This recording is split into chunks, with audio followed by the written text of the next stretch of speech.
Pessoal, tudo bem com vocês? Então, nesse vídeo nós vamos dar sequência às nossas correções. Eu cometi um equívoco, né? Eu tinha passado mais duas questões, que é a questão 15 e a 16. Então, nesse vídeo, eu vou começar corrigindo a 15 e a 16, e aí eu vou dar sequência para o terceiro lote de questões que eu vou pedir para vocês fazerem durante a aula de hoje. Então, fiquem atentos aí à questão da correção. Então, vamos lá. O texto abaixo se refere ao Império Bizantino. Leio atentamente, questão 15, né? E assinale o que estiver correto. Desde o princípio, o mosaico foi visto como um reflexo misterioso de um mundo sobrenatural no qual estava incluído o imperador como representante de Deus na Terra. Ocorre uma desproporção entre as figuras humanas e os objetos, de modo que, com frequência, um personagem tem o mesmo tamanho de uma árvore, uma casa, etc. Está claro que se perdeu o gosto por copiar fielmente a forma externa, como acontecia na arte romana, e nestas representações, muito mais conceituais e intelectualizadas, interessa sobretudo a ideia e o valor simbólico e narrativo da cena, sublinhado pela luz e pela cor. O mosaico é a principal manifestação da cultura bizantina e principalmente retrata a imagem do imperador e cenas também religiosas, né, e do cotidiano. Então vamos lá sobre os mosaicos. Nós temos as afirmativas. 1. A arte pictória da Roma antiga atingiu uma grande qualidade técnica da representação das proporções, pois foi beneficiada pelo descobrimento da perspectiva, uma técnica que os artistas bizantinos não conseguiram imitar. Não é que eles não conseguiram imitar, porque eles não queriam imitar. Eles reestilizaram a arte. Então essa aqui está errada, beleza? Número 2. Uma diferença essencial entre a arte bizantina e de seus ancestrais gregos estava na grande importância que o Império Romano do Oriente dava à representação precisa dos diversos deuses. Acabou, né, de falar ali que não é uma representação precisa da realidade. Outra coisa, o Império Bizantino não adorava vários deuses, era cristão ortodoxo. Tá? Questão 4. A chamada querela das imagens, ou iconoclastia, foi um debate teológico e político que dividiu os iconoclastas e iconófilos, sendo que os primeiros defendiam a destruição das imagens, entre outras coisas, por temerem que elas estimulassem a idolatria. Certo? Beleza. Não podia ter a imagem de santo, não, mas podia fazer um mosaico. Olha que coisa, né? Vai entender isso. Vamos lá. 8. A técnica do mosaico, que atingiu um alto nível de desenvolvimento em Bizâncio, também foi empregada por outros povos, que a desenvolveram independentemente do contato do Império Romano do Oriente. Certo, os árabes, por exemplo, também construíram belíssimos mosaicos. Mas os mosaicos árabes, eles eram meramente ornamentativos e tinham com figuras geométricas, né? Jamais você vai encontrar um mosaico de Maomé, até porque os islâmicos, os árabes, não permitem nem sequer o desenho de Maomé, né? Aí o Charles Hebdo, você lembra daquele jornal que fez uma caricatura do Maomé beijando na boca de outro homem? Aí os terroristas invadiram lá e você sabe o que aconteceu. Pois é, né? Mas enfim, vamos lá. A ruptura entre os cristãos católicos e cristãos ortodoxos na Baixa Idade Média foi provocada em grande medida pelo repúdio dos orientais ao modo irônico pelo qual os artistas ocidentais representavam o sofrimento de Jesus. Nada a ver. A ruptura é em relação à questão do césaropapismo e da iconoclastia. Tudo bem, pessoal? Fique bem claro isso aí. Muito simples também. Vamos para a próxima, que é a questão a 16. Se eu não me engano, ela foi uma questão adaptada ao material de vocês. Então, eu não encontrei ela no meu banco de questões. Eu vou gravar um áudiozinho depois. Na verdade, eu posso até fazer por aqui. Vou ler a questão, a 16, e aí vocês matem a charada aí Escutem, abre o livro, né? Acompanhem pelo vídeo. A imagem abaixo está em um mosaico na igreja de São Vitale, na cidade de Ravenna, na Itália. A figura de influência cultural bizantina representa o imperador Justiniano cercado de cortesãos. Beleza, vamos lá. O Império Romano do Oriente tinha como capital Constantinopla, originou-se da divisão do Império Romano em 396 d.C. e no período medieval passou a ser mais conhecido como Império Bizantino, perdurando cerca de 1000 anos, até 1453, quando foi dominado pelos turcos. A sua longa duração produziu uma civilização que deixou uma herança cultural com repercussões significativas até os dias atuais.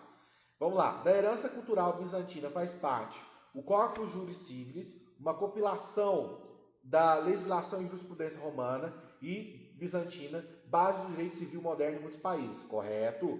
Certinho. Atitude iconoclasta contra a adoração de imagens das igrejas, contribuição de considerável influência sobre o catolicismo ocidental. Não influenciou o catolicismo ocidental, muito pelo contrário, né? No catolicismo ocidental você tem uma presença muito grande dos ícones, das imagens. A religião cristã ortodoxa, decorrendo do chamado cisma do Oriente, divide as disputas religiosas com o papado de Roma, certo? A organização de uma cultura artística laica desvinculada da religião, especialmente da pintura, dos ícones e na arquitetura. Falso. Né? As manifestações artísticas de Bizâncio estão sim vinculadas à religião. E a 16, a separação entre igreja e Estado. Não havia separação entre igreja e Estado, né, em Bizâncio, porque o César, né, o imperador, era chefe de Estado, também chefe da igreja. Beleza, pessoal? Vamos dar sequência aí, né? Questão 3, no iniciozinho aí da sessão do Consolidando Saberes, né? Analise as proposições sobre o islamismo e a cultura ocidental. 1. O Islã é uma religião que se propagou no Oriente Próximo, que é outro nome do Oriente Médio, né? Norte da África, logo após a morte de Maomé, sobretudo entre os povos que viviam como pastores nômades comerciantes nas regiões desérticas.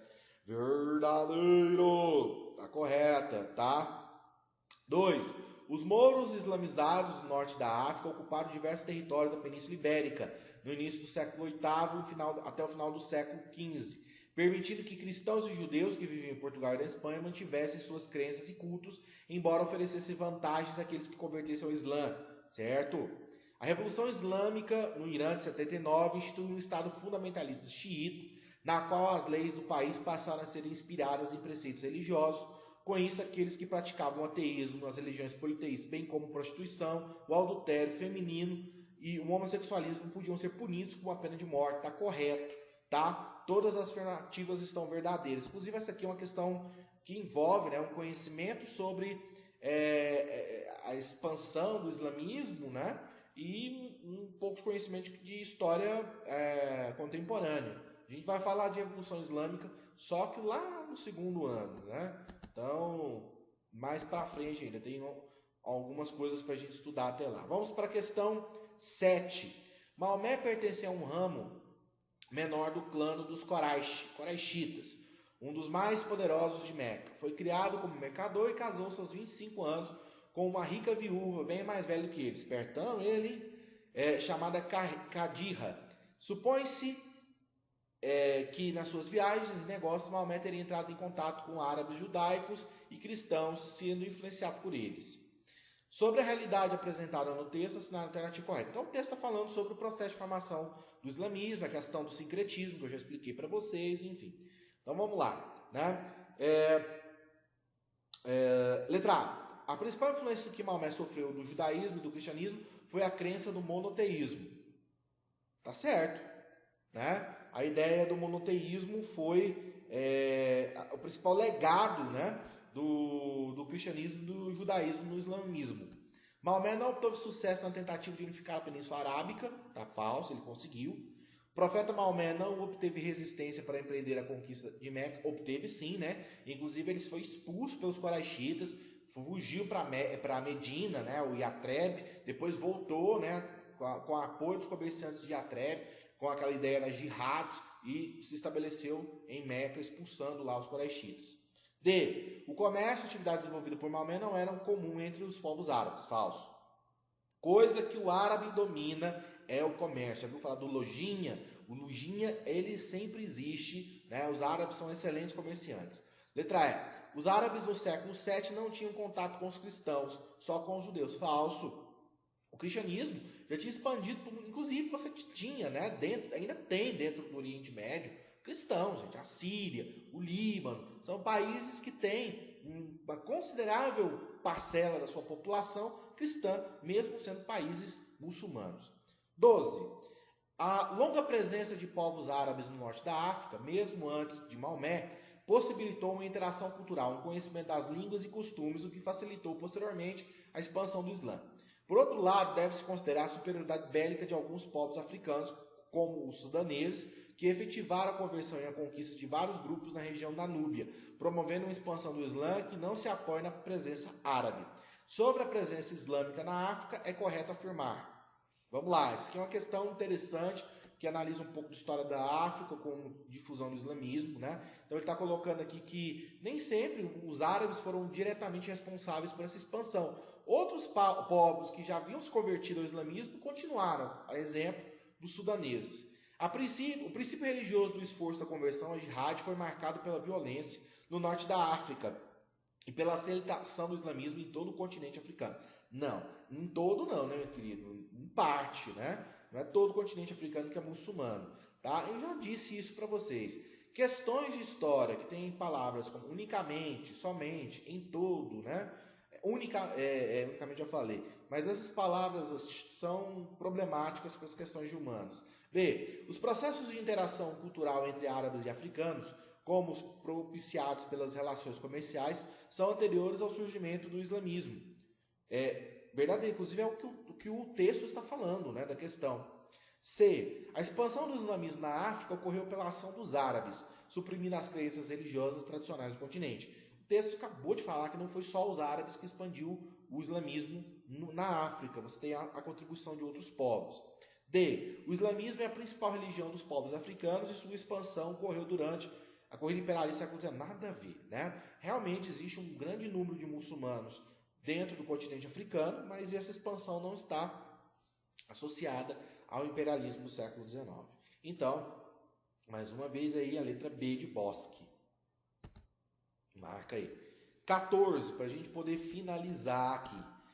A civilização islâmica desempenhou um importante papel na história da matemática, não só por preservar a sabedoria antiga, mas também por tê-la desenvolvido. O seu papel foi inovador na álgebra, graças ao uso da numeração árabe e do zero. O algarismo indo-arábico, né? Enfim, é o que nós usamos hoje na matemática, é um legado da cultura árabe, né? A matemática foi usada pelos sábios islâmicos com objetivo religioso, com a elaboração do calendário e do cálculo da Gibla, ou seja, da orientação da cidade sagrada de Meca, no sentido da qual se devem realizar as orações. O conhecimento histórico e o texto permitem afirmar que, nossa, velho, esse vestibular aqui tirou da Wikipédia, velho, meio sacana isso, né? Mas enfim, tirar um artigo da Wikipédia e colocar na questão de vestibular é meio complicado. Mas enfim, qual que é essa instituição aqui? A 14, deixa eu dar uma olhada. PUC de Campinas. PUC de Campinas. Tirar um texto da Wikipédia, meu irmão, para pôr numa prova. Sacanagem. O conhecimento histórico e o texto permitem afirmar que, além da importante contribuição deixada por essa civilização, letra A, as atividades econômicas de mercadores e banqueiros árabes na Europa Ocidental favoreceram o surgimento de valores culturais e científicos que marcaram todo o mundo moderno. Não, né, gente? Não havia essa presença de comerciantes e banqueiros. No mundo ocidental, quem realizava muito esse trabalho de banqueiro era o judeu, né? Letra B. O islamismo exerceu uma grande influência sobre as civilizações posteriores, principalmente no que se refere à organização social mais igualitária e à estrutura administrativa. Organização social igualitária, gente, é uma sociedade marcada pela desigualdade, principalmente desigualdade de gênero, né? Patriarcalista ao extremo, não é uma sociedade igualitária. C. A civilização muçulmana, ao difundir a cultura oriental por vasto território do mundo antigo, contribuiu para preservar as noções de cidadania e de direito. Nada a ver, né? Nas noções de cidadania e de direito que nós temos no mundo ocidental vem da cultura grega e romana. Não tem nada a ver com o islâmico, né?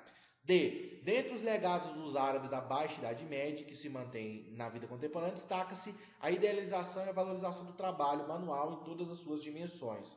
Não, o texto falou da questão dos algarismos, da matemática, né? Letra E. As traduções árabes estudadas na Europa medieval proporcionaram a sobrevivência da cultura clássica grego-romana, que contribuiu para dar origem ao Renascimento. Certo, inclusive os textos, né, do Aristóteles foram preservados pelos muçulmanos. Averroes e Avicena são os dois grandes responsáveis por esse processo de preservação. Pessoal, vou encerrar esse vídeo por aqui. é a resolução de todos os exercícios. Até mais, fiquem com Deus.